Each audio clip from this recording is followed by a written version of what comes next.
I'd like to share a dream that I had, and I'm going to quote a scripture out of Joel 2:28. Most of you are probably familiar with it.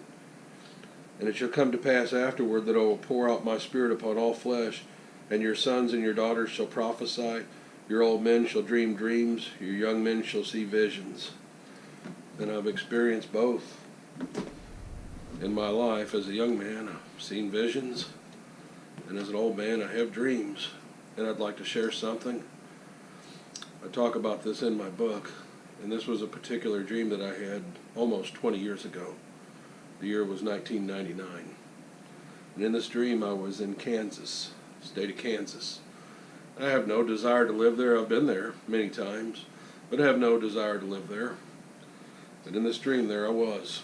I was standing out on the plains, and I could see the horizon, and all of a sudden all these missiles started to come up from the horizon, and they weren't missiles that were being launched from our sites. They were enemy missiles. And as I began to watch, I could see them streaming overhead.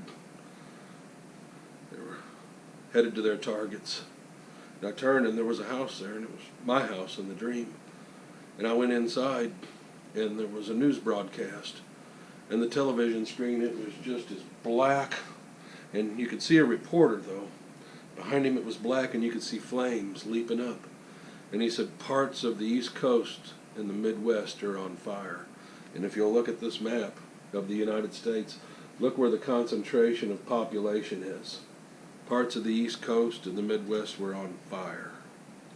And see, when you have a nuclear explosion, the intense heat, it'll burn anything, and even things that are outside of the blast radius. Well, anyway, the dream continued. And let me back up. When this dream started, it was a beautiful day. And the time, maybe this is relevant, and I share it in my book, but the time, the way the sun was, I was facing south when I saw this. The sun was just a certain height in the sky, which indicated to me it was between 10 and 11 in the morning. Okay? Anyway, back into the house. There I am, watching this news broadcast, and I turn, and I've got a window that's facing north. And the sky had turned dark and ominous, gray, and I could see a manifestation in the heavens, and I'm looking up, and I'm like, Jesus, come get me. And it was the Lord. But what he did, he released the horsemen of the apocalypse. Heaven closed back up, and a dread came over me, and I realized this is the beginning of the Great Tribulation. Now, does that factor into Bible prophecy? Absolutely. Because when we read, when the first trumpet is sounded, it talks about hail and fire mingled with blood are cast down upon the earth. And that word cast, if you'll look it up, it's ballo in the Greek. And it means to throw down with violence, and it's very intense. And when it describes the destruction of Mystery Babylon, it says, thus with violence shall that great city be thrown down. And it's the same word, ballo. Some people try to theorize that the destruction of this is going to come at the end of the tribulation. No, it's what starts the whole thing. And let me explain why. These ravages, these plagues, most of them are facilitated by mankind himself.